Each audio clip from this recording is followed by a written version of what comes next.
Assalamu alaikum.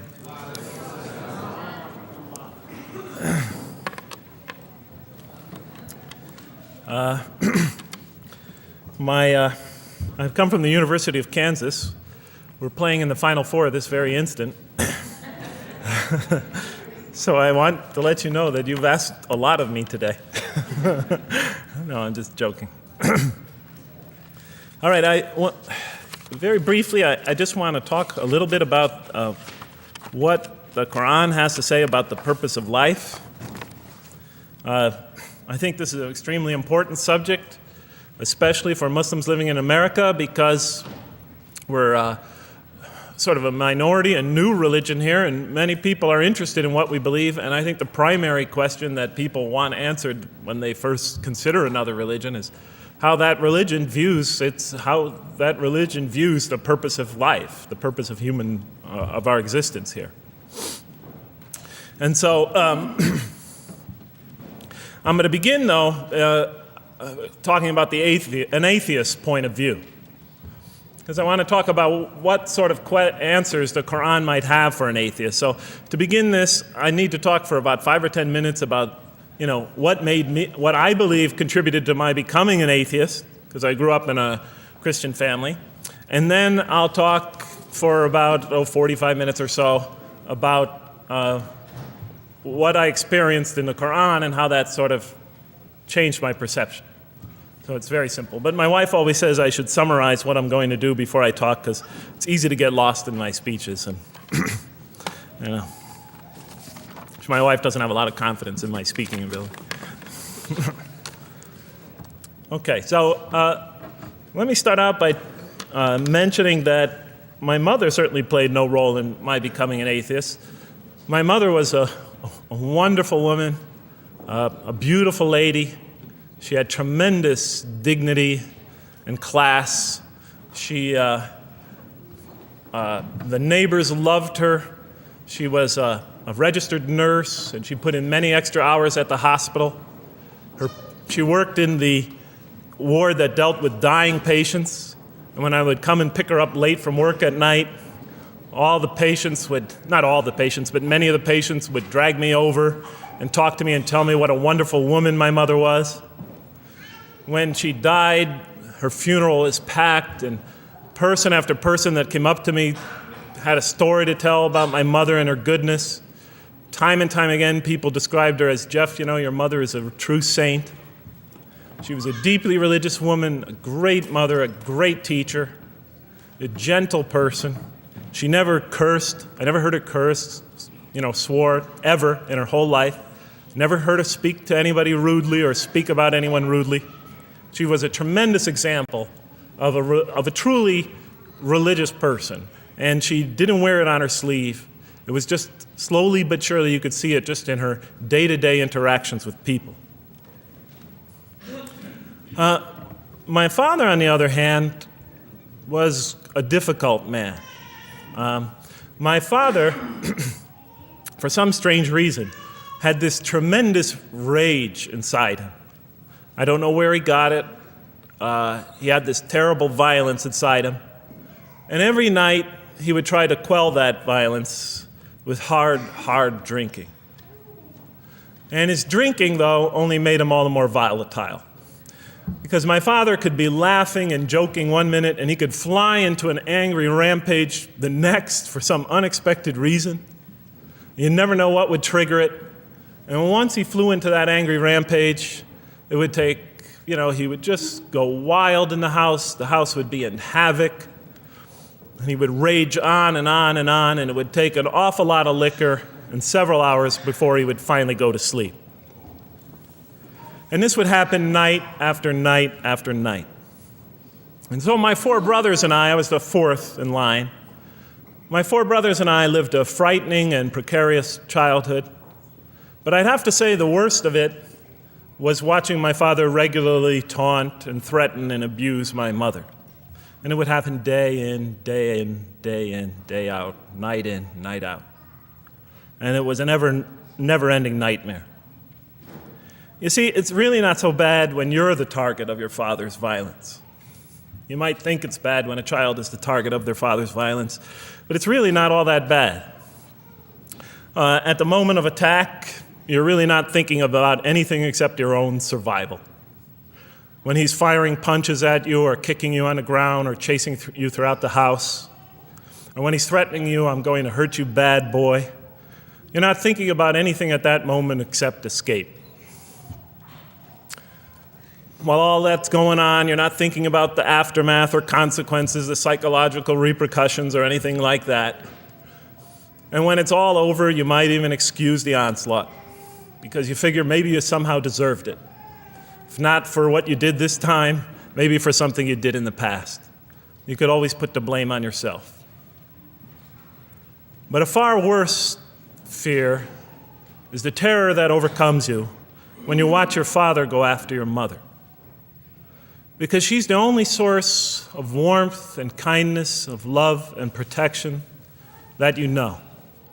And if he were to take that away, from a little boy's standpoint, then you've lost everything. But far worse than the fear is the guilt. And it comes over you from several directions. First of all, there's the guilt that comes at you upon you from the growing antipathy you have towards your father. Because we're taught to love and respect our parents, and we are born with this natural bonding attachment to them. But when you watch something like this happen night after night after night, and this rage is growing inside you, you're being pulled in opposite directions. Then there's also, of course, the guilt that comes when you think that you might be the cause of this night's violence. Maybe something you said or did that you didn't even realize triggered it. Maybe just your father's dislike of you triggered an argument between your mom and him that is now raging on downstairs. But the worst guilt of all, and it is by far the very worst, is knowing that you did nothing to stop your father from hurting your mother. Because while he raged on against your mother downstairs, you hid in your bed and you trembled underneath the covers. Maybe you whimpered and you cried and you put the pillow on your head. And thus, you traded personal respect for personal safety.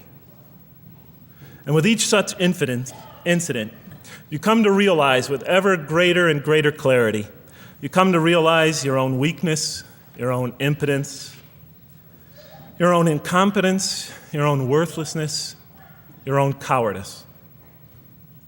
And the hate grows and festers inside you, not only for the man that you call father, but for yourself as well. It is a terrible, terrible thing to make a young boy choose between his mother and himself. It is extremely unfair. I noticed that tomorrow there's going to be tomorrow morning, a lecture about spousal abuse given by Dr. Shaheen Rizwan. I hope you'll all attend it. I think it's a very important subject. When I was little, I used to daydream about life without my father. I just wanted the violence to go away. I wanted not to be afraid anymore. I felt like I was trapped in a bad dream and there was no way out. And so I prayed to God again and again and again to remove my father from our lives. But he was always there, and very soon I began to wonder if God really was. I could not fathom why God would subject my mom to such lifelong punishment. I could not imagine what great sin she must have committed, or that we, her children, must have committed to deserve my father. I didn't have the maturity to sort out such questions, but I had enough fear and anger to provoke them. I was too young to see the wisdom in allowing my mom to suffer the violence and abuse of my father. I was too young to understand why God would let innocent children tremble night after night after night in their beds, fearing that they might not see their mother the next morning. I was too young to see how the mercy of God could even extend to my father with all his terrible failings. All I could see in my world was chaos and violence and fear, and so it became easy for me to question the existence of God. And I began to do that at a very early age. I'll even say that the turmoil of the 60s and 70s That's the age when I was a teenager in the late 60s, early 70s. Only reinforced my skepticism. When John and Robert F. Kennedy were assassinated, or Martin Luther King was gunned down, when Vice President Agnew was kicked out of office and Richard Nixon soon after him, when the race riots erupted in city streets like mine, and gang fights erupted in our cities, many of those which I was involved in, when I saw the bizarre and senseless carnage of Vietnam, they all confirmed the lesson that was already ingrained in me and that my father had taught me so well, that the world is dominated by random, consuming, undiscriminating violence. And very soon I began to ask why. Why would God make it that way? Why wouldn't he just pop us into heaven from the first and spare us all this suffering? Why does he let little children in Vietnam get napalmed and run down the street naked on fire when they had done nothing to deserve it? Why does he let the race riots go on? Why does he let the leaders be assassinated? Why does he just let the violence go on and on and on for people who had nothing to do with it? It wasn't of their own making. Why didn't he just make us angels and pop us into heaven if he could make us angels, which I was always taught he could? Why did he make us so susceptible to sin? Why didn't he make us impervious to it, like he made the angels? Is this the best world he could create, I thought? Is this the most perfect world he could create for our existence, for our beginning? I just couldn't figure it. And all the explanations I received from priests and doctors and lawyers, from whoever, spoke to me or taught me, they just didn't make sense to me. In any case, so I became an atheist when I was 16, even though I was going to Catholic school at the time. Declared myself an atheist in one class. It was a confrontation between me and a priest. We were talking about God and the purpose of life. And I expressed my views, and he said, well, then you don't believe in God. I said, well, I guess I don't. And then through my junior and senior year of high school, I got an F in religion, even though I continued to do very well on the tests. In any case, when I was 28, to make a long story short, some friends of mine gave me a copy of the Quran.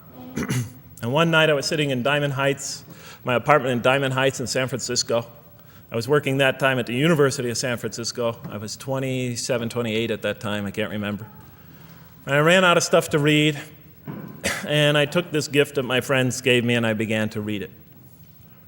And I came to the first verse. Well, I opened the Quran, read the first page, then the second, and then very quickly, in the second surah, about 37 verses into the Quran, I came upon the story of mankind.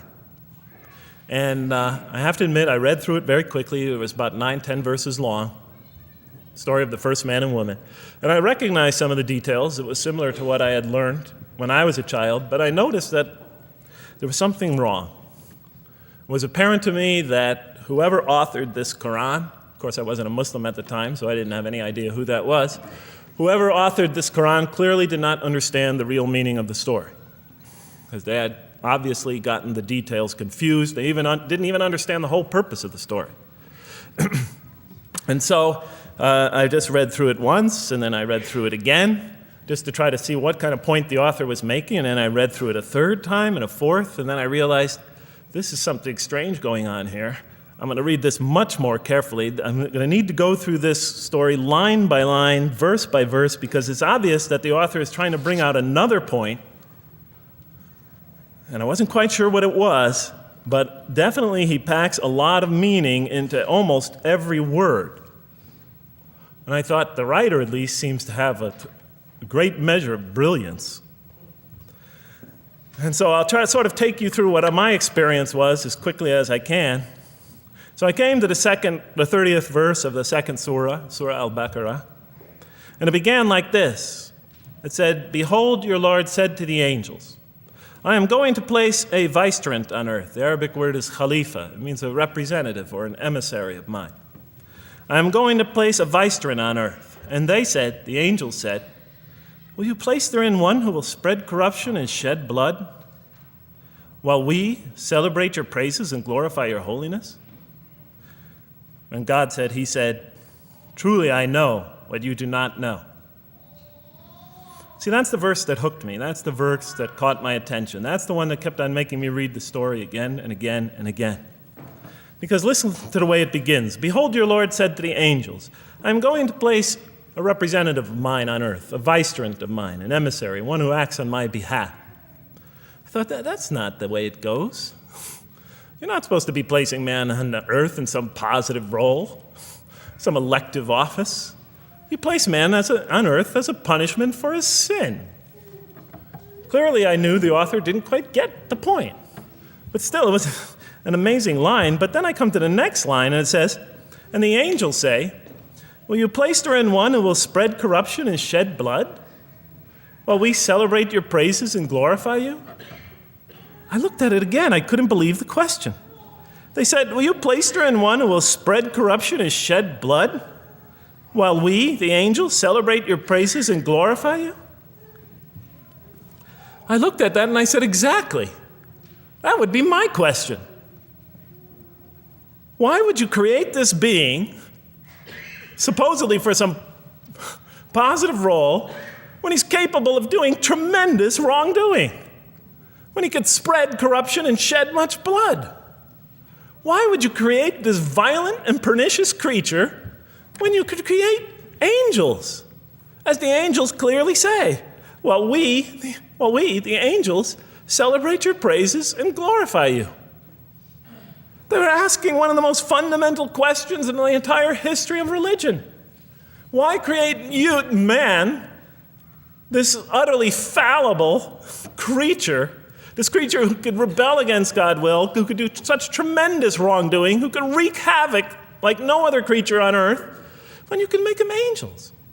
And look where the question is being asked. It's being asked in heaven.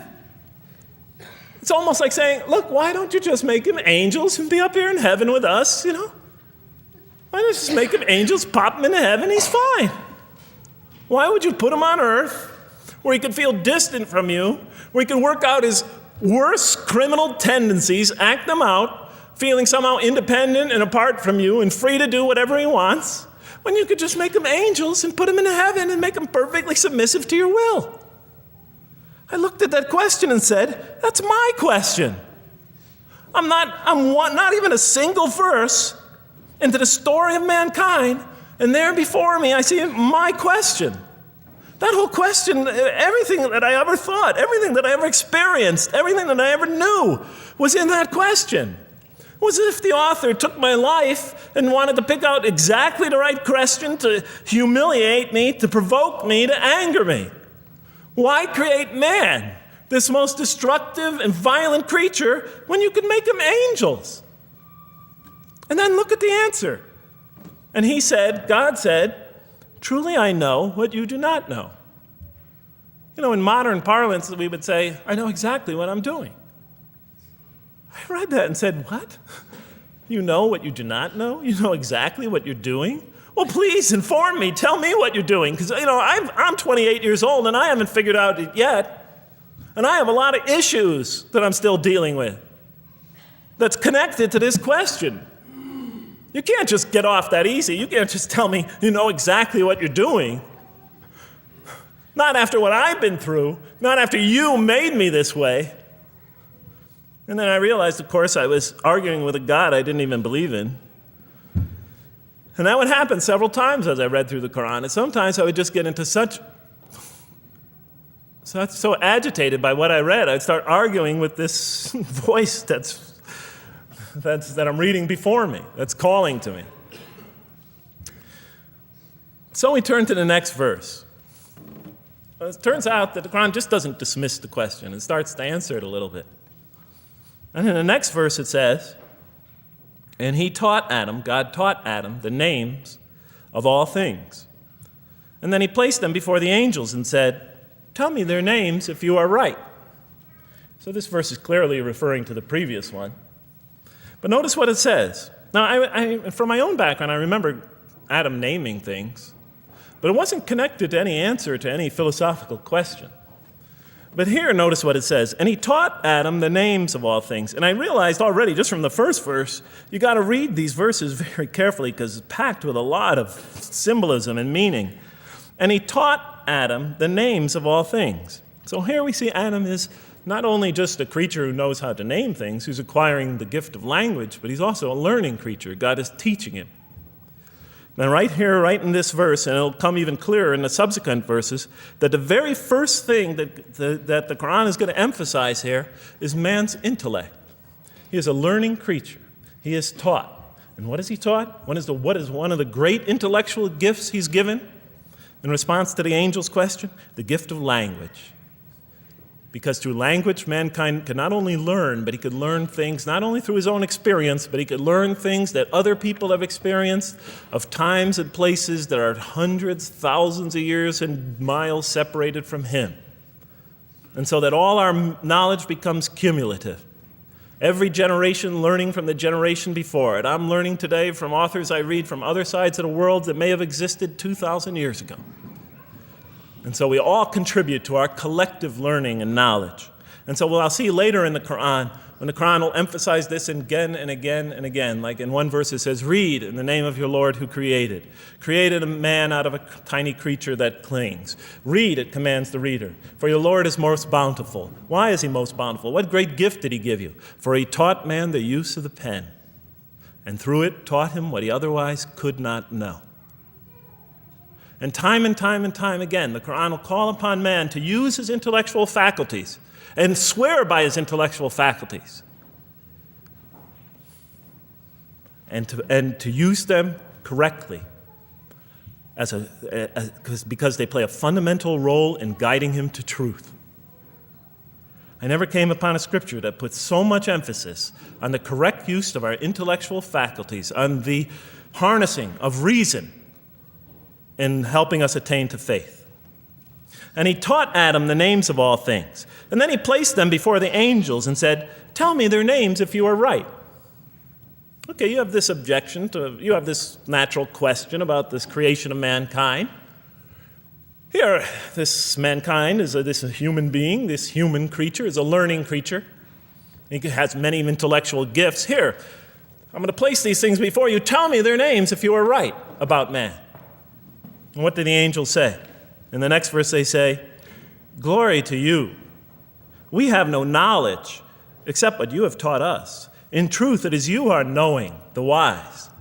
They say this task, this intellectual test that's put before them is beyond their grasp.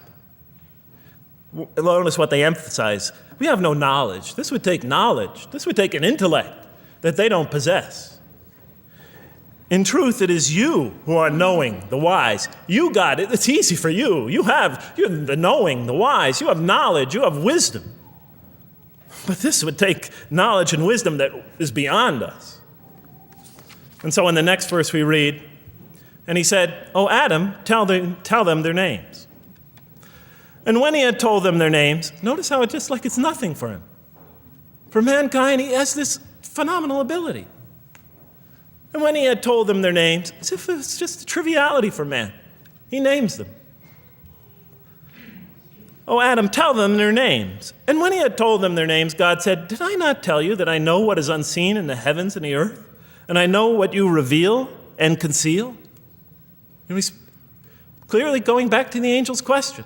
Yes, you have these natural concerns about the creation of mankind. Yes, he could do these evil things. But look at this tremendous intellect he has. This is something you have overlooked that you haven't considered. And that's clearly the point of these verses. Even though I felt that the author didn't quite, it was as if I realized that he didn't misunderstand the story. He was taking one of the great stories in the history of humankind, one of the fundamental greatest stories in the history of mankind, and molding it and using it as a vehicle for an entirely original message. And God said, "Did I not tell you that I know what is unseen in the heavens and the earth? And I know what you reveal and what you conceal?" In other words, didn't I tell you I know exactly what I'm doing? And then in the next, and did I not tell you that I know what you reveal and conceal? I looked at that. What question what did they reveal and what did they conceal? What did their question reveal and conceal?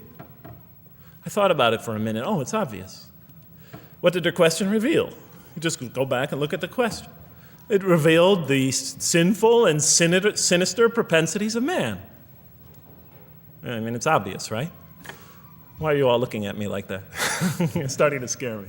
You're all looking very serious. Am I losing you? Wow. Okay. So, they revealed the sinister and evil propensities of man. But what did their question conceal? And all you have to do is think about it for a minute.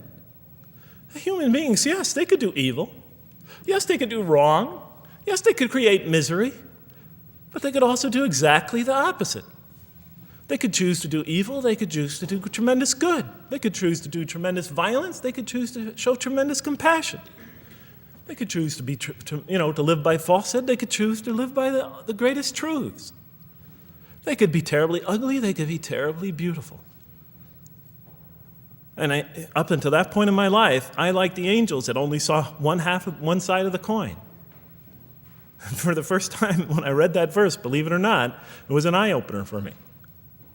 I had always been obsessed with the evil potentials of human beings. When I read that verse, I realized that, and I had a great example right in front of me with my own mom, I realized that I had been blinded by only one side of human nature. So we go on to the next verse. And behold, we said to the angels, bow down to Adam, and they bowed down. But not so Iblis. Iblis is like the father of Satan. Satans, satanic beings, forces, creatures, existences. He refused and was arrogant. He was of those who reject faith. An interesting statement. And behold, we said to the angels, bow down to Adam. And they bowed down. Bowing down could symbolize two things. Bowing down could symbolize the superiority or potential superiority of one being over another, and so they bowed down to them. Bowing down could also mean that they serve that creature in some respect. Of course, the Quran says that all beings serve God, all created beings serve God. But this verse seems to be indicating, and the rest of the Quran will make it clear, that these angelic beings, these angelic entities, will serve the development of mankind. We'll even see later that the satanic beings serve the development of mankind. Both forces, angelic and satanic, will serve the development of mankind. Because one will present man with a choice to do the most altruistic things.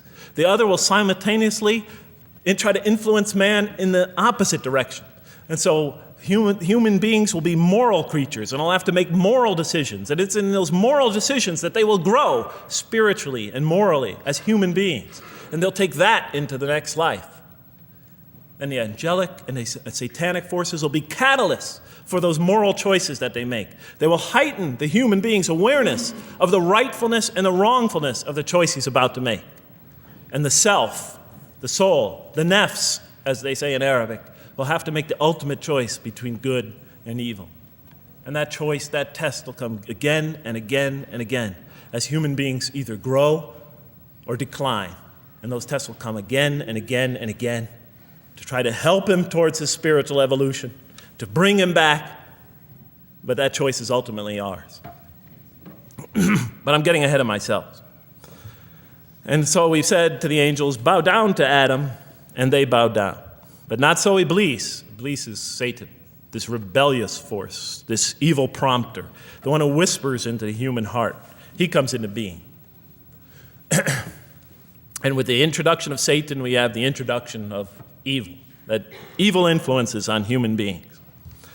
And notice why Iblis does not bow down. He refuses because he was arrogant. You know, we often hear what's the root of all evil? In the West, it's always money, greed, etc. Here the Quran seems to be saying that the root of all evil is not always material wants. It's not always money, it's not always greed. At the heart of evil is arrogance, putting yourself above all others, of assigning to yourself special priority and neglecting the rights of others, of pride and arrogance and envy, the source of evil. He was of those who reject faith. I looked at that verse and I said, okay, I get why you would create angels, to sort of influence man in a positive direction. But why in this story now are you introducing Satan? What sort of role was Satan play? And then, of course, you just think about it for a minute and you say, yes. The story is telling us that on one hand, we have these magnanimous urgings come from one direction. On the other hand, we have these satanic urgings coming from another direction. In other words, the Quran is telling us that man is not only a learning creature, but he's a moral creature. He has understanding of right and wrong. And God infuses those, allows those influences to come to him. Man is not only an intelligent being, but a moral being. And so, the Quran is not all that difficult to understand. You just sort of read it, I found, and you just sort of follow your nose through it and see what it's saying. I'm sure as most of you in this audience know. Okay, so we see that man is not only a learning creature, but he is a moral being as well. There's another verse in the Quran that says, by the soul and that which whispers into it, or which breathes into it. It's morality, it's immorality, and it's God consciousness. Both of these we are under the influence of. And God allows us to be under the influences of. He creates us to be exposed to both influences. And then the verse says, truly he is successful, who causes it to grow. Causes his soul, his self, his real self to grow. And truly he is lost, who stunts it, who disallows, who destroys his personal growth. So mankind is not only an intellectual being, but a moral being. And we said in the next verse, O Adam, dwell you and your spouse in the garden, and eat freely thereof what you wish, and eat freely thereof what you wish. But come not near this tree, for then you will be among the wrongdoers. I looked at this verse and I was starting to wonder if the author was drifting back to the old story again. I was confused. And we said, O Adam, dwell you and your spouse in the garden, and eat freely thereof what you wish, but come not near this tree, for you will be among the wrongdoers. I thought it was drifting back to the old story. Man sins, man's punished for his sins with earthly life. Maybe the author is drifting, he had a good idea, and now he's drifting back to the sort of traditional story. Maybe he couldn't make his mind up what story he wanted. Except for a couple things about this verse, and this happened with almost every verse as I read through it, is that the whole tenor of the passage is sort of not what you would expect. I noticed that the Quran in this story has a tremendous penchant for understating things. Because it says, and said to Adam, dwell you and your spouse in the garden, and eat freely thereof what you wish, to Adam and his spouse. But come not near this tree, for you will be among the wrongdoers. I mean, there's no sense of God being threatened by the possibility of man eating from the tree.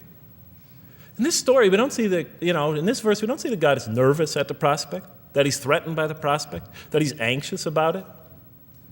The tree that he picks, it seems like he's just picking out any tree. Nothing special about the tree. Go not near this tree, for you will be among the wrongdoers. Satan will later come to him and tell him it's a tree of eternal life, of a kingdom that never decays. Turns out to be a complete falsehood in his part. Nothing special about the tree. It's just a tree. God's not nervous at the prospect at all. In the tradition that I came from, God is threatened by the prospect. He has to put an angel with a fiery sword by to protect the tree so that mankind never goes next to it again. I'm not putting it down. I'm just pointing out the difference of the story. They're both beautifully told. But he has to guard the tree. Why? Because if they eat from it, they'll become gods like us. This man, he already has a rebellious nature. Can you imagine if he eats from this tree? No, can't let him get near that tree. But here, just, calmly says, but if you do, you will be among the wrongdoers. God is not worried about himself. It's just warning man, making it clear that if you do this, you've committed a wrongful deed. Again, the whole tenor of all these verses that you read through it is God knows exactly what he's doing. Okay, next verse. But Satan caused them to slip and expelled them from the state in which they were. And we said, go you all down, some of you being the enemies of others, And on earth will be your dwelling place and provision for a time. What? I said.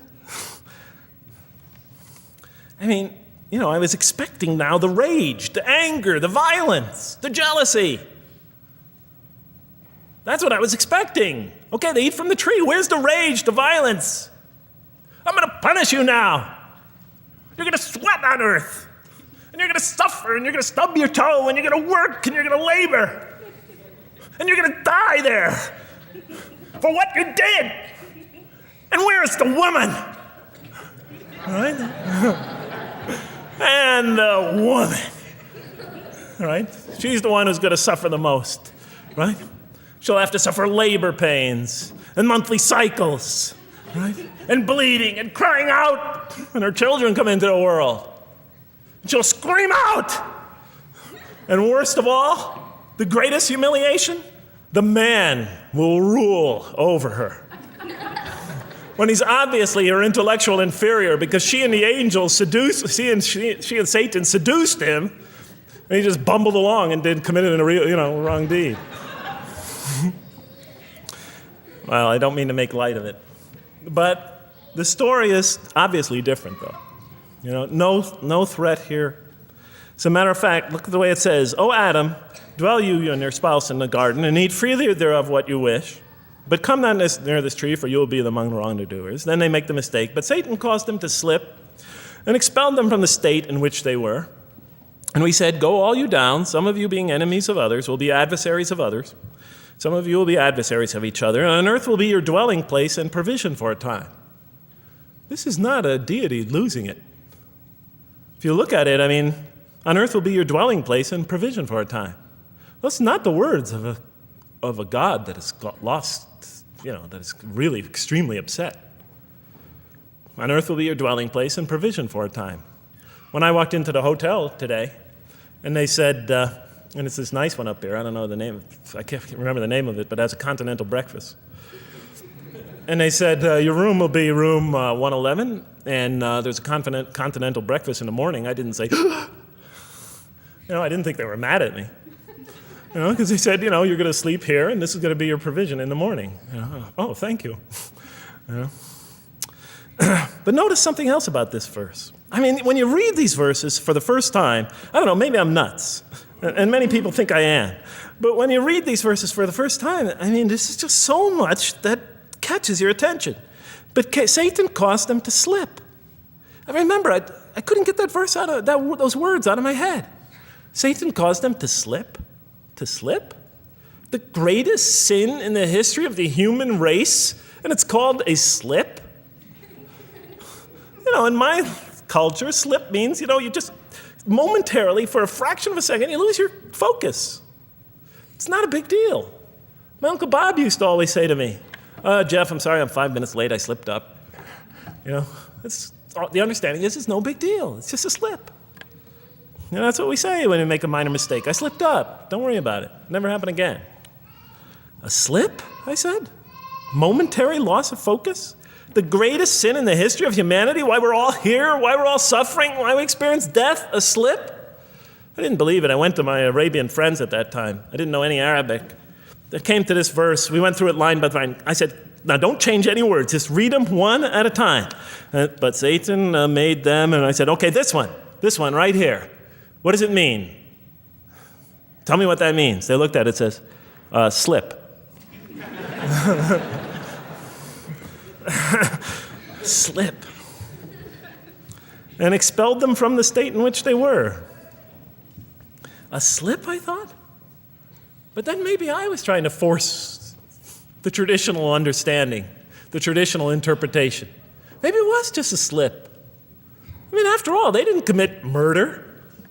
They didn't commit robbery, rape, pillaging, assault. They ate a couple of pieces of fruit. It's not the greatest sin in the history of humanity by any means.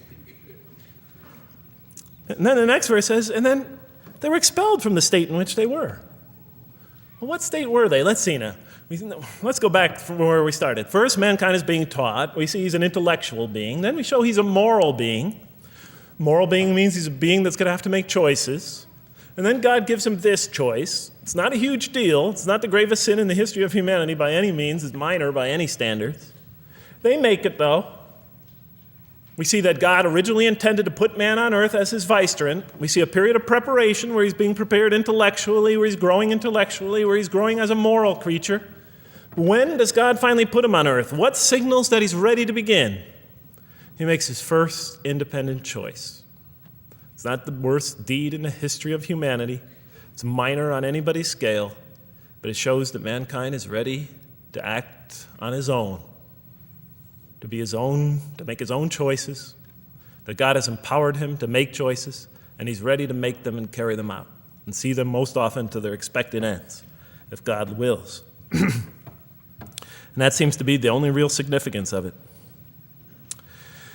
But I thought, maybe I'm getting this wrong. Maybe God just blows off into an angry rampage the next verse. So I look at the next one and it says, and then Adam received words from his Lord. And then God turned to him mercifully, for he's oft returning, ever merciful. Well, if I had any doubts up till now that God is not enraged by what this has happened, that God hasn't prepared mankind for this choice, for what was eventually going to happen, that all this was preparation for mankind to begin his earthly sojourn in this famous allegory. If I had any doubts before now, I had them, certainly didn't have them after reading this verse. This verse is entirely consoling, reaching and merciful, reaching out to mankind in mercy. Mankind goes to earth. He's obviously afraid. He obviously feels remorse. He's in an unfamiliar environment. And what does God do? He turns to him. He turns to him. In Arabic, the word has the meaning of like a father turning towards an infant or a child or somebody, or a parent, a mother turning towards her child. And he turns to him mercifully, for God is oft returning, ever merciful. And Adam receives words from his Lord. What kind of words? Probably words of consolation, words of hope, words tell him not to be scared. And in the next verse, we see those are exactly the type of words that Adam receives. He says, go down, Adam and his spouse. Go down from this state, all of you together. Repeating that again, just so that we know that this is not a punishment here. Go down from this state, all of you together, and truly there will come to you guidance from me. And whoever follows my guidance has nothing to fear, nor shall they grieve. It is an emotional picture. This young couple is here, in fear and in shame, feeling remorse, and God reaches out to them and turns towards them and tells them, you have nothing to fear, nor shall you grieve. I know this is tough for you, but you've been prepared for it up till now, through your entire existence. It had to happen. This is a necessary stage in your development, in your growth, but just hang in there, follow my guidance, be true to me and I'll be true to you. I'll guide you, I'll help you, I'll do whatever you need. Just follow my guidance and you have nothing to fear, nor shall you grieve. Okay. So I was impressed. I thought this author, whom I didn't know, I thought was extremely brilliant. Because the story is entirely coherent, but it's bringing out entirely new meaning. And it's stressing some things in the human equation that I would never have normally thought of. Actually, I thought these sort of things argued against the existence of God. Here, the author was using them to say, look at these. These play a fundamental role in the purpose of life. What? Intellect. Human beings have intellect. Right. In response to the angel's question, they are moral creatures, and they are subjected to evil and angelic promptings. And they have to choose between them again and again and again throughout their existence. And their growth, which the Quran talks about frequently, is going to depend on that. We're here to grow, as we will see. But it emphasizes choice. Human beings are creatures of choice. It also emphasizes suffering. Suffering. Hey, that's pretty nice writing. It also emphasizes suffering. Human beings are going to suffer here on earth. That's the first thing that the story mentions. Spread corruption and shed blood? Havoc, suffering, pain? Yes, these three things play essential roles somehow, the story is saying, in our development on earth, in our very purpose of our development. These are the three things we've always had the most trouble grappling with, all theologies have. Why give us intellect if it leads us often to challenge in our minds the existence of God? If we can't reconcile the existence of God with our minds, with our reason, why give us choice if we could choose to do wrong? Just make us angels. Why let us suffer so on earth? Just pop us into heaven. And here the Quran is telling that these play essential roles in our attaining of faith. Not only these, of course, it also mentions guidance, God's forgiveness, revelation, etc., angelic forces, satanic temptation. It mentions all these other things as well, but these three essentially really caught my attention. I never expected that these three things would be emphasized. And so as I read through the Quran, I looked, anytime I saw anything that seemed to relate to this, I would write down notes and underline it. And I would walk up and down in San Francisco with my pen as I'm walking, because I like to walk about 7 miles every day, and I'd be underlining. My friends would always say, "Jeff, what book are you reading?" And I would lie to them. I'd tell them, "Oh, it's a great novel or something." I didn't want them to know that I was reading the Quran. I think they thought I was going nuts. But in any case, so very quickly, I was wondering, does the Quran really emphasize reason? Does it really emphasize choice? Does it really emphasize suffering? How much more time do I have, Madam Speaker? 35? 25, okay. I'll do the best I can.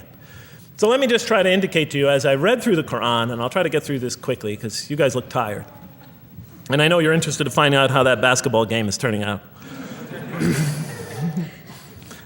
Let's see, does the Quran really emphasize reason as essential to human growth, to this experience we're having on earth, to our very purpose? And the answer is definitely yes. So much so that even Western Orientalists, people who wrote against the Quran, said that this is a major feature of the Quran, a feature that you cannot miss.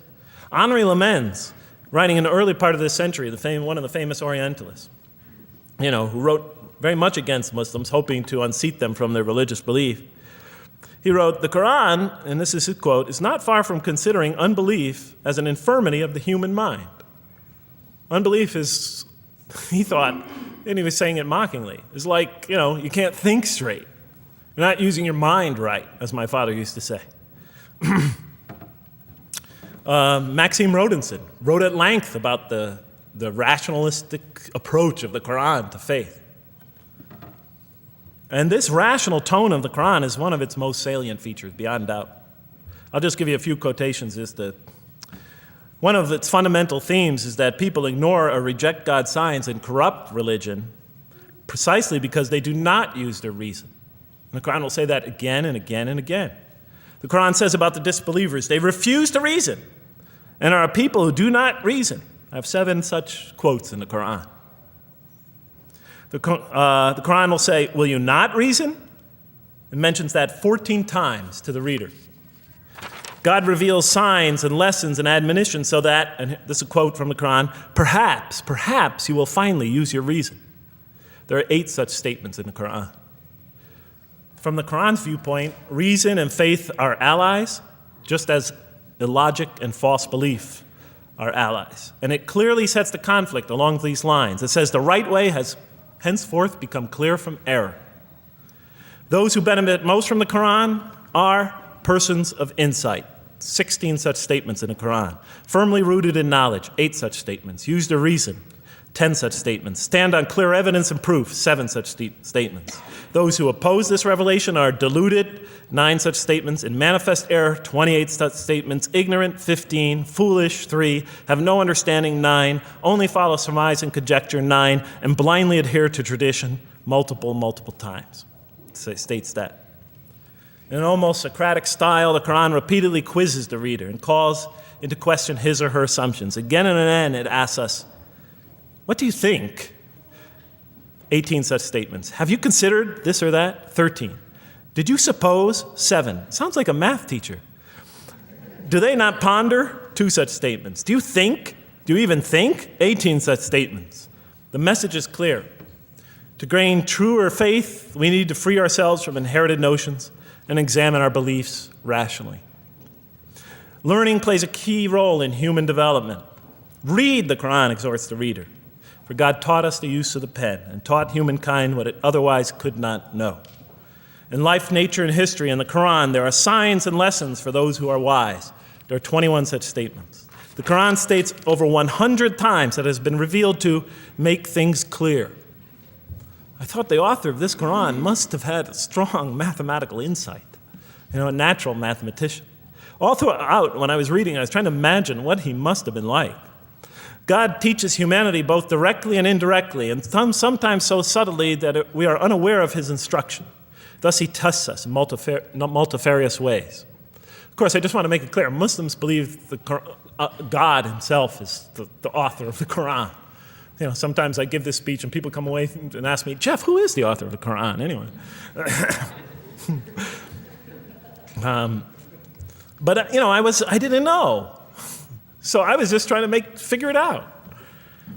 Repetition is indicative of the importance given to certain ideas. It should be observed that the Arabic word for knowledge in the Quran, ilm, appears 854 times in the text in its various forms. It's one of the most frequently occurring words.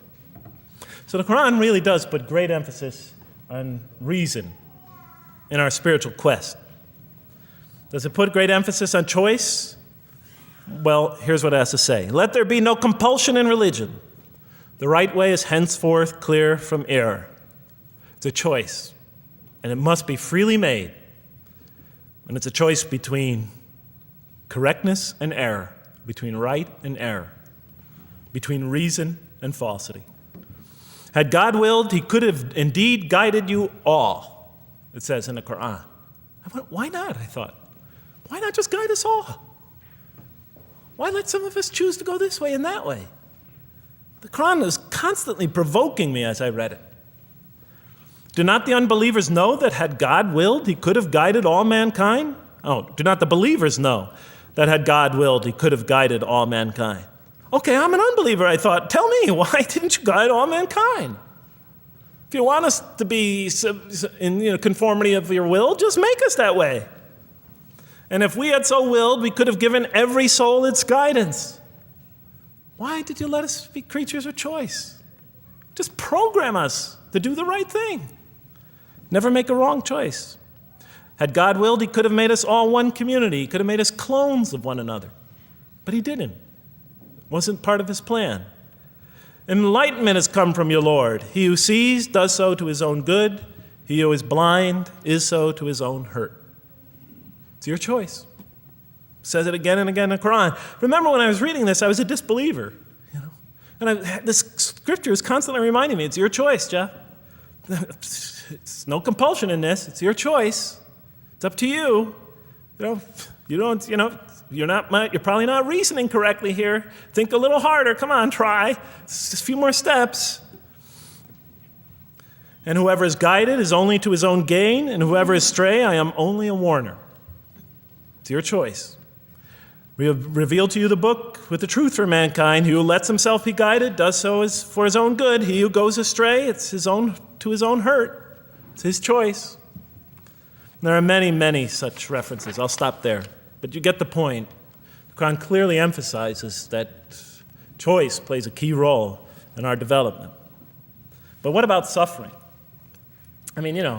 Suffering's the biggie, right? That's the real major question. What does the Quran have to say about suffering? Because every religion deals with suffering in a different way. It's either something you have to be saved from, and so some religions stress salvation, or it's something that you have to sort of transcend through meditation and training so you can sort of not feel it so much, get above it and beyond it. Some religions see it as primarily punishment. Some of the more ancient religions see it as the result of the precarious and whimsical, control of many gods working against each other, playing with human beings. Different religions have dealt with it in different ways. But almost all of them, I would indeed say all of them, have sort of seen it as something not so good. But let's see what the Quran has to say about it. Something to be avoided, to transcended, to be saved from. The Quran says just the opposite. You are going to experience it. You will suffer in this life.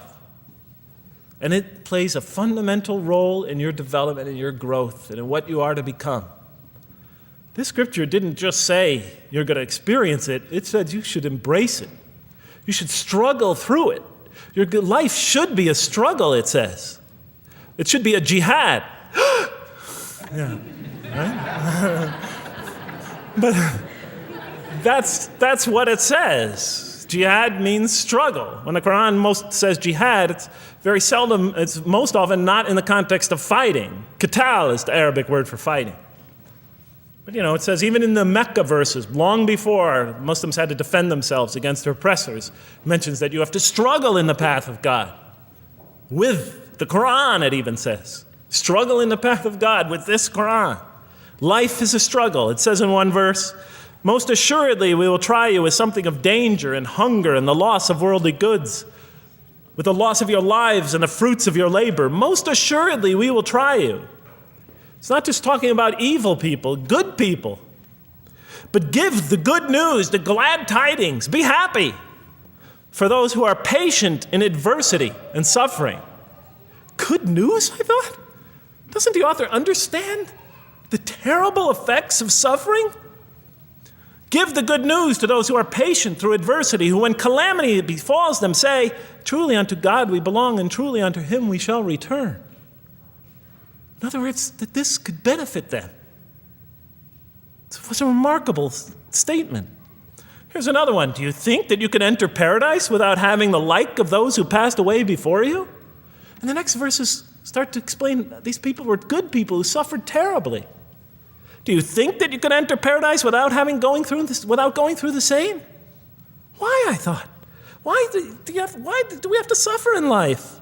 Misfortune and hardship befell them, and so shaken were they that the apostle and the believers with him would exclaim, when will God's help come? These are good people. When will God's help come? Oh, truly, God's help is always near. You will certainly be tried in your possessions and yourselves, the Quran tells the reader. You're going to face hardship. It's guaranteed. Every soul must taste of death, and we try you with calamity and prosperity, both as a means of trial. And to us you are returned. You are going to have hardship here. There is going to be no heaven on earth. This environment is made to be an environment of adversity. It is made to be an environment where you have to work, where you have to struggle, where you have to strive. And it plays a key role. Oh man, truly you've been toiling to your Lord in painful toil, but you shall meet him. You're toiling, yes, but you shall meet him. We certainly created man to face distress. What, I thought? We certainly have created man to face distress. You made us to face distress?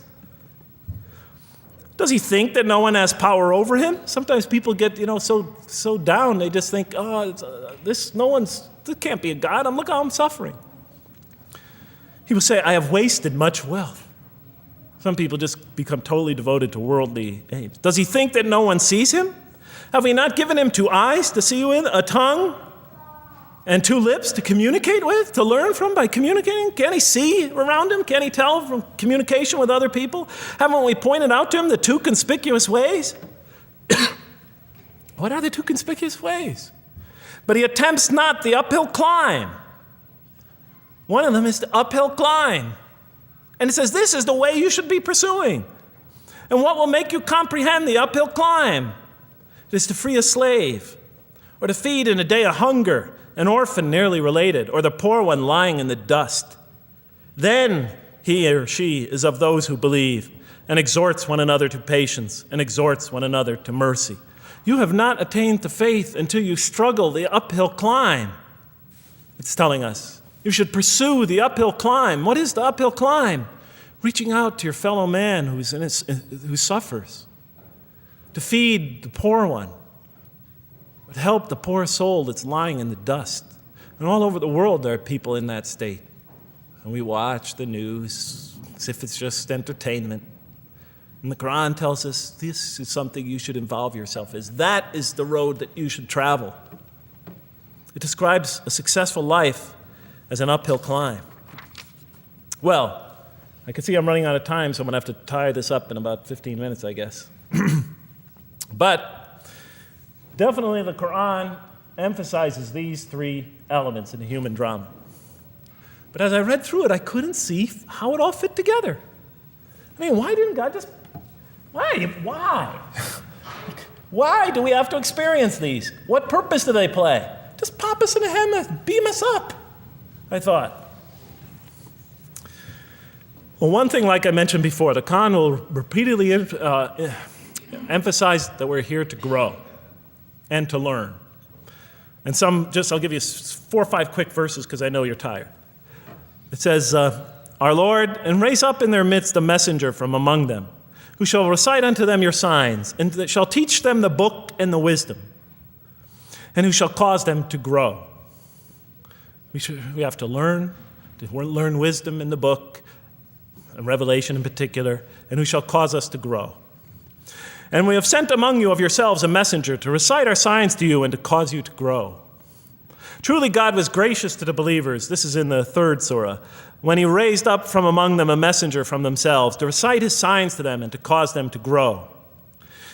It is he who has sent among you who has sent among the unlettered people a messenger from among them to recite his signs and to cause them to grow. These are all distinct references. Just 2 more. There are many more. And the soul and that which breathed into it, its immorality and its God consciousness. He is indeed successful who causes it to grow. And he is indeed a failure who stunts it. And in the 92nd surah, Surah Al-Layl, it says, Far removed from it will be the righteous who give his wealth that he may grow. So the purpose somehow is to grow. We're in a growing, learning, developing experience. We weren't just created when we came into the world. This is actually a stage of our creation. Just as our development in the womb was a stage in our creation, our essential stage in our physical creation, this is an essential stage in our personality creation, in the creation of our real being, that which we take into the next life, our essential selves. We've gone from the physical creation in the womb, primarily physical, now to the human creation, the personality creation in this stage. I thought maybe I'm, projecting my own neurosis into the scripture. Maybe it doesn't really emphasize that life has a purpose. But time and time again, I would find it does. For example, just quickly it says, those who remember God standing and sitting and lying down and reflect upon the creations of the heaven and earth and say, Our Lord, you did not create all this in vain. You did not create all this in purpose. Just when I was starting to think, maybe the Quran really doesn't state a purpose of life. It really doesn't mean there's a real purpose of life. Maybe I'm reading into it something that is there. I would come upon verses like that would force me to just read a little further, make me think, well, maybe it's just around the corner. We have not created the heaven and the earth and whatever is between them in play. If we wished to take a sport, we could have done it by ourselves, if we were to do that at all. God doesn't create to satisfy his whims or fancies or entertain himself. Do you think that we created you purposely and that you will not be returned to us? It says in the 23rd surah, the true sovereign is too exalted above that. In the 44th surah, we did not create the heavens and earth and all that is between them in play. That serves a purpose. Now, what sort of purpose can it possibly serve? So I tried to, apparently the Quran speaks about believers and those who are the rejectors. You have the believers on the one hand, the rejectors on the other. Now, apparently God has created us to be believers. So I tried to study what the Quran has to say about the believers, and it's a natural thing to do, to see what it wants us to become, if it has anything to do with these essential elements that it stated. I mean, it's a natural way to approach it. I think you agree. Do you agree? Somebody nod your head. That's what I say to my math students. Just one head nod is enough for a mathematician. Get one head going, okay, I did my job. Okay. So, how does the Quran describe the believers? What are they supposed to attain to? What is their ultimate thing that they're supposed to get? What are they ultimately supposed to achieve? And it's very clear when you read the Quran that what they will achieve in this life and will experience to so much greater degree in the next is they will experience a relationship of love with God. They will turn to God in love, and God will turn to them in love. In the Quran, God's mercy, compassion, forgiveness, kindness, beneficence, warmth, generosity, all the things we normally think associated with God are freely given to all mankind. But when the Quran speaks of God's love, we would normally think of that as God's love. But when the Quran speaks about God's love, it's talking about something very special. His love is always presented as a relationship between two. If we do not turn to God in love, then we just receive His mercy, forgiveness, kindness, beneficence, warmth, generosity, all those wonderful nurturing things, His nurturing, and we reject it. And so we never really experience that love because we never really turn to it and open ourselves up to it. It is always there for us, but unless we enter into that relationship, that love, that give and take, that relationship of love is never develops. We reject it, and that's what the word kafir means. It means to reject, to turn your back, to ignore, to throw a gift that someone gives you behind your back. And so the Quran tells us that the believers will experience this sublime relationship of love. It says, "Yet there are men who take others besides God as equal, loving them as they should love God, but those who believe love God more ardently. Say, if you love God, follow me, and God will love you and forgive you your faults, for God is the forgiving, the merciful.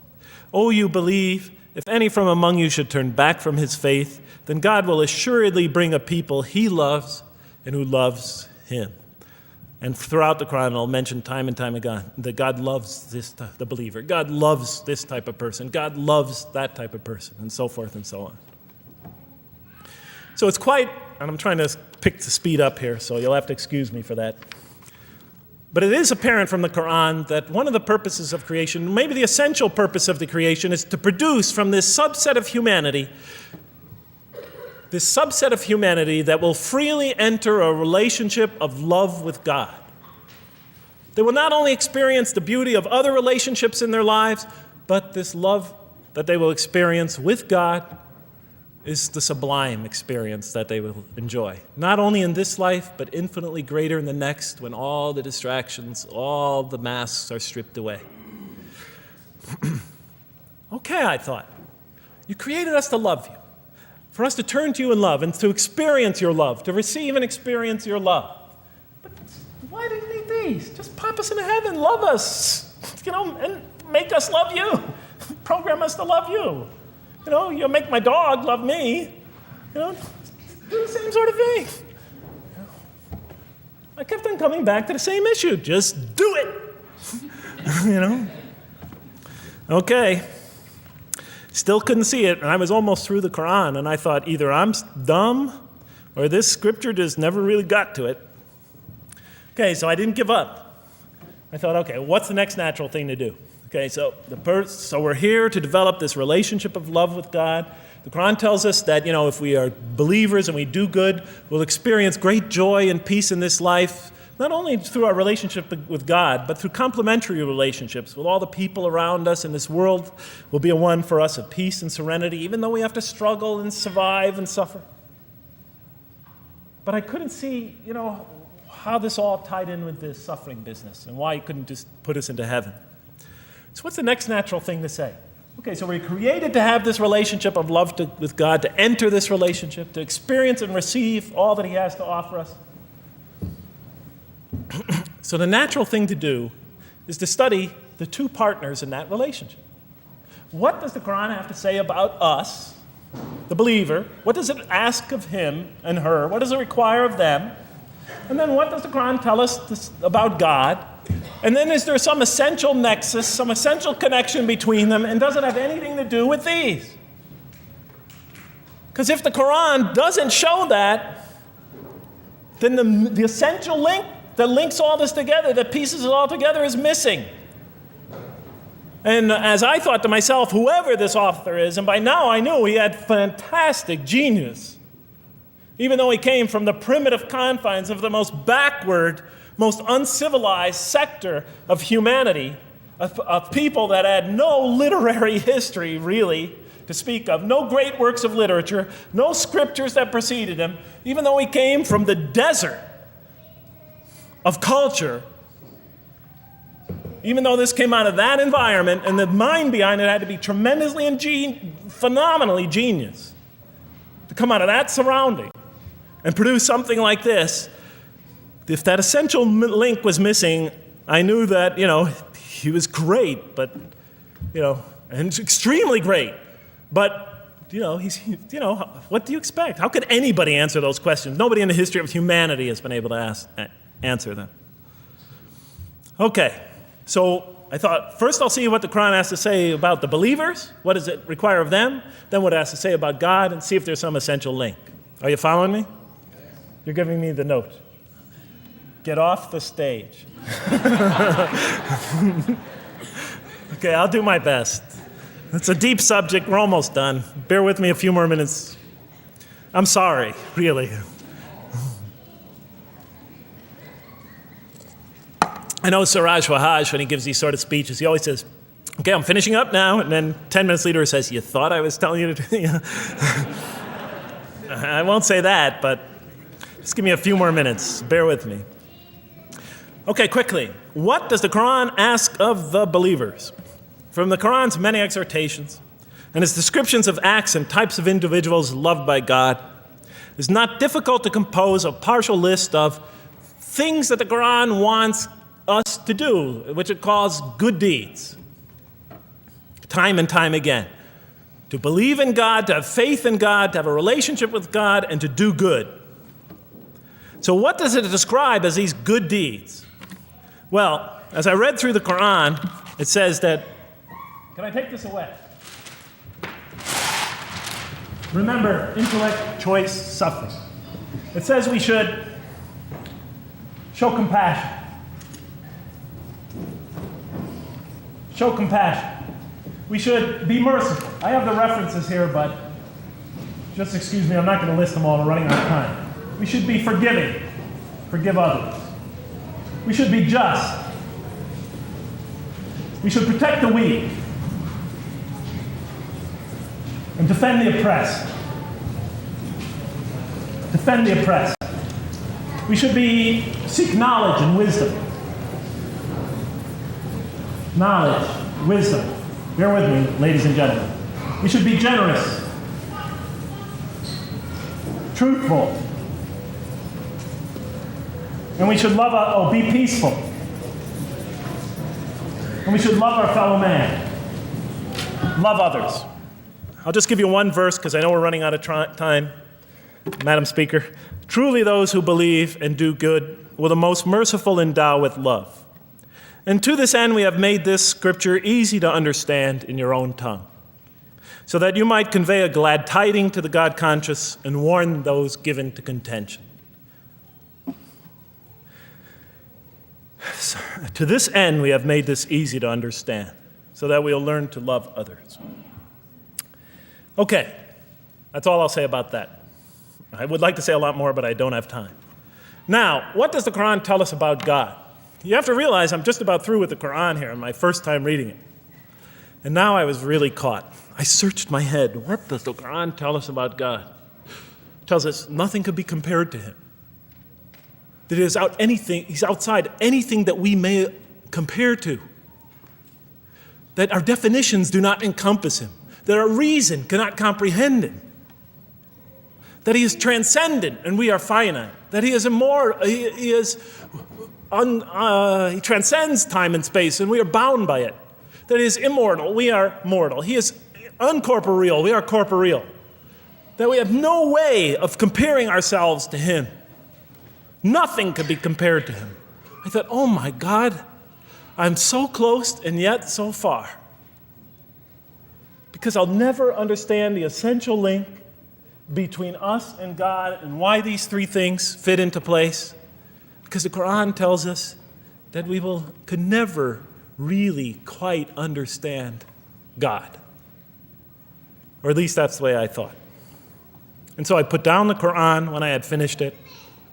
And much to my dismay, I was honestly disappointed because I thought The author made a brilliant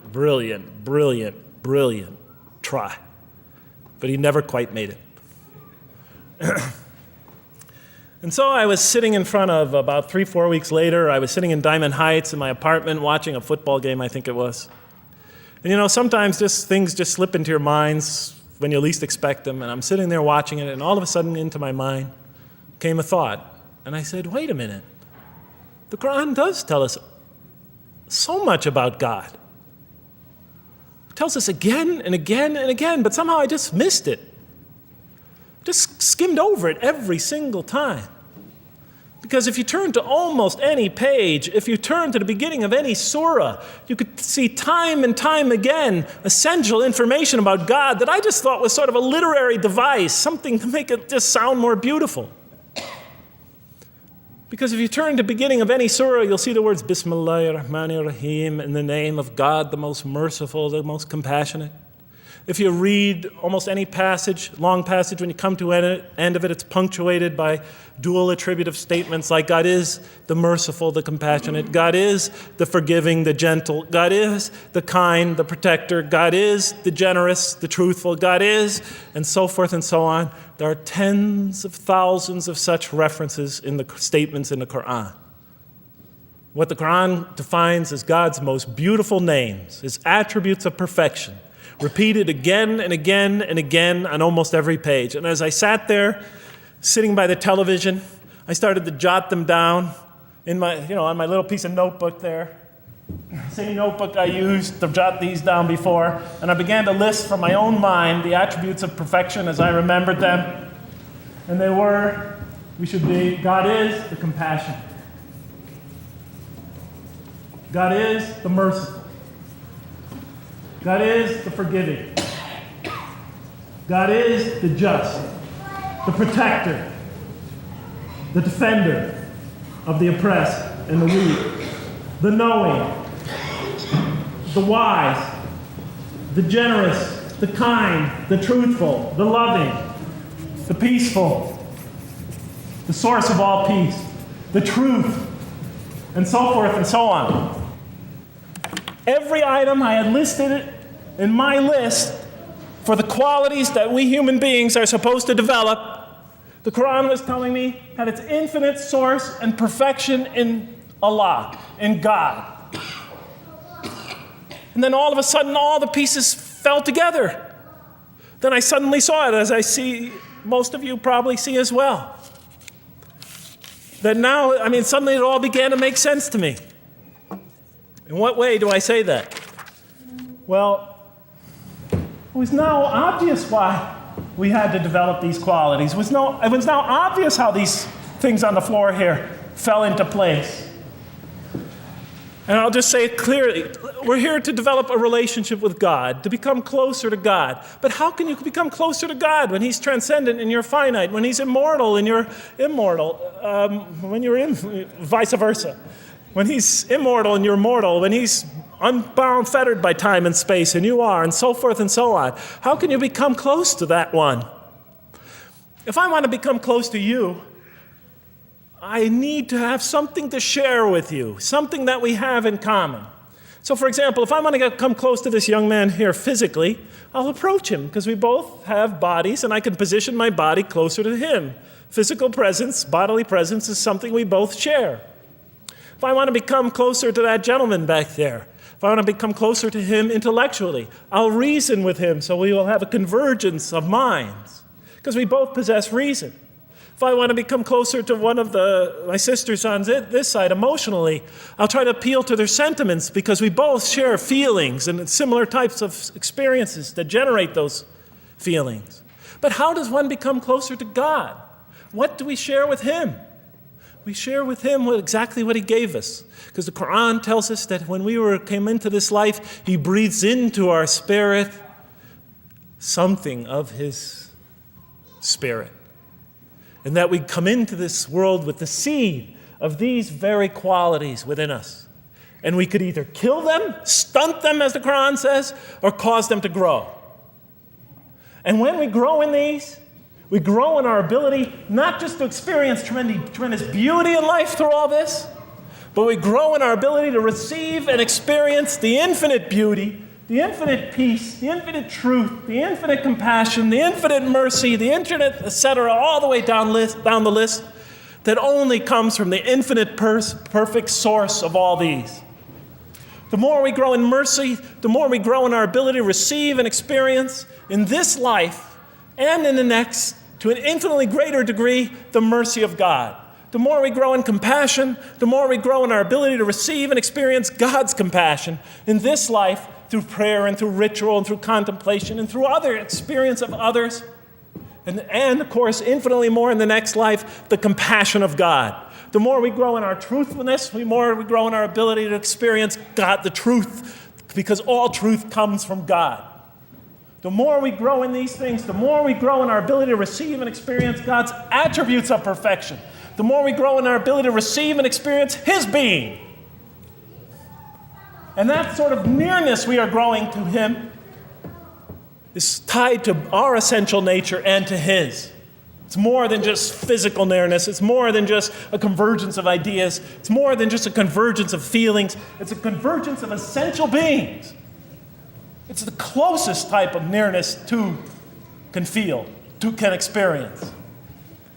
I'll just give you a quick analogy, because this helped my children. Let's pretend I have a goldfish, a dog, and 3 children. 3 daughters, let's say. And I do have 3 daughters. No matter how much of my love, compassion, forgiveness, caring I pour upon that goldfish, it could only experience it to a tiny degree. It might not even really be aware of it, because it's a very primitive creature. But my dog, on the other hand, when I show it all my kindness, all my love, all my compassion, all of what is essentially me, it can experience it to a much higher degree than my goldfish. And through its interaction with me, through its own trying to give its own self to me, we could experience a quite wonderful relationship. But my children, especially as they grow older and go through their own experience and their own development, could receive and experience all the love and the compassion and the forgiveness and the caring and the generosity and the protection, everything I have to offer. They could experience my being to a much higher degree than my dog ever can.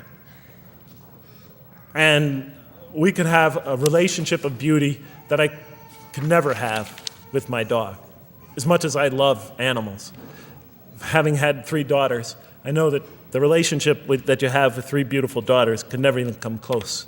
No other relationship could approximate that. Of course, my relationship with my wife is also extremely beautiful, and she might hear this. And she's a wonderful woman, really. I mean, she's the source of so much beauty. But, okay, Madam Chairman, I am ready. So that seems to bring it all together. So now, I thought, wait a minute.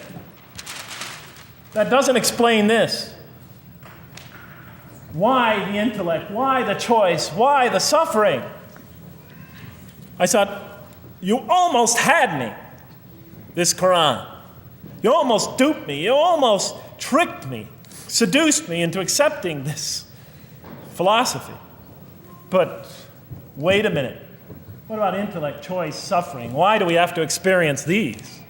Why couldn't you just programmed us to be merciful, compassionate, forgiving, etc.? Why do we have to go through all this? And then, of course, the answer came to me as quickly as I thought of it. So we are creatures, and we grow, and we become. And yes, and you could make us anything you want, but you can't contain any of those attributes I listed without these 3 things. In mathematics, we try, 3 premises that go into, proving a theorem. We try to see if we could take one of them away, and if it's essential. And all 3 of these are definitely essential. For example, you could program a computer never to make an incorrect statement, but it doesn't become a truthful computer. Never heard anybody say to me, Jeff, this Macintosh is the most truthful computer I ever saw. If it's programmed, it's not truth. You could program a CAT scan to help the sick, but it doesn't become compassionate. Never heard a doctor say, Jeff, if you want to see a compassionate CAT scan, you come right over here. Right? Because all those things, compassion, forgiveness, truth, caring, love, all are born out of choice, suffering, and reason. In order to do a compassionate deed, when we consider reaching out to someone in compassion, that person, first of all, that's inconceivable without the presence of suffering, an environment where there's suffering. And when we decide to help them or not, we reason in our minds, what is this going to require of me? It's going to require some suffering on my part, some of my giving of myself. And without that mental process, it doesn't become a compassionate deed. And if it isn't by choice, it's not a compassionate deed. It's that choice that makes it compassionate. Same thing with truth. Truth is a choice between telling the truth or not telling the truth. Oftentimes we tell it when we're at risk to our own personal loss. The more suffering that might come out of that choice, the greater is the truth behind it, the greater the act of truthfulness. And all the time we have to weigh the consequences of that choice. If I tell the truth there, my teacher's going to give me an F. If I don't tell the truth, I might get an A. We weigh it in our mind. Last example, the famous wedding vow. Do you take this woman to be your wife in sickness and in health, for richer or for poorer, until death do you part? What are they asking us? Do you knowingly make this choice, understanding full well what's at stake here? That it might involve richness but poverty, health or sickness, that suffering's going to be involved until death. Once a young lady told me, you never really loved me.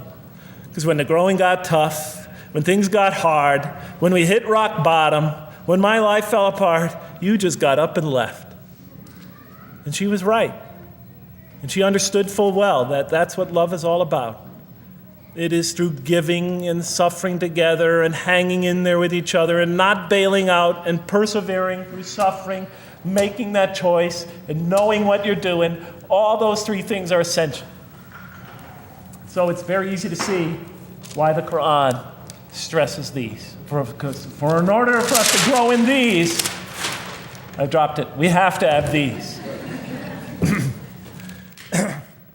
And that's why it's very easy to see, ladies and gentlemen, why the Quran, 30 seconds, Madam Chairman, why the Quran talks about sin as self-destruction. The Quran says when we sin, we commit, the Arabic word is dhulm, or zulm, however dialect you have.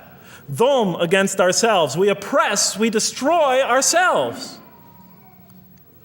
Because when we don't grow in these, when we grow in the very opposite of these, we are literally destroying ourselves. When we grow into the things that are antithetical to these, we are destroying our natures and will not allow ourselves to receive and experience the beauty that could be in store for us this life and the next. It's like coming into this world and developing in the womb none of the physical things you need to experience comfort and joy and peace and happiness on a physical level in this life. It's as if you're coming into this life and you've destroyed yourself physically somehow in the womb, and you came into it and you had nothing to protect you from the cold, from the heat, from the harshness of the elements, from germs, from disease, nothing to protect you, nothing to satisfy, give you the ability to satisfy your thirst or your hunger, nothing for you to experience any physical comfort. This is all that matters as we go into the next life.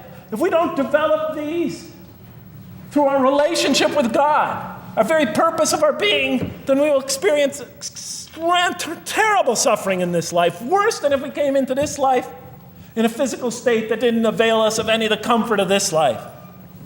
And so it'll be worse than fire.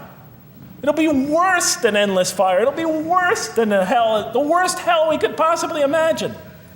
So the Quran tells us, that yes, when it talks about heaven and hell, it's used very powerful symbolic language, but what it essentially is telling us is imagine the greatest joy and wonder and peace and serenity you could ever experience, and that's what's open to you on the one end. But on the other end, imagine the most terrible suffering that you could possibly bring on yourself, and you could also do that to yourself as well. It'll be worse than anything you could have ever imagined.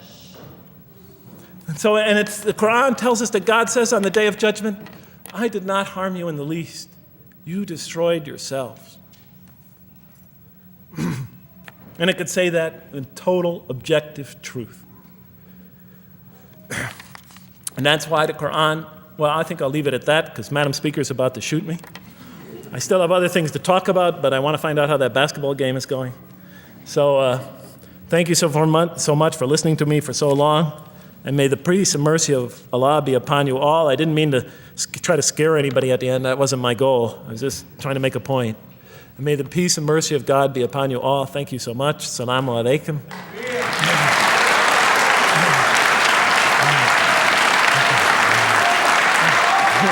Thank you.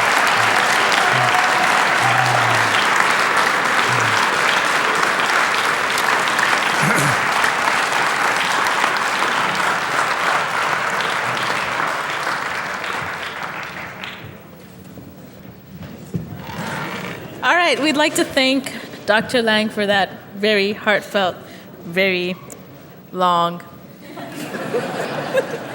presentation. I have a few things to say before you all leave, so just be patient with me for a second.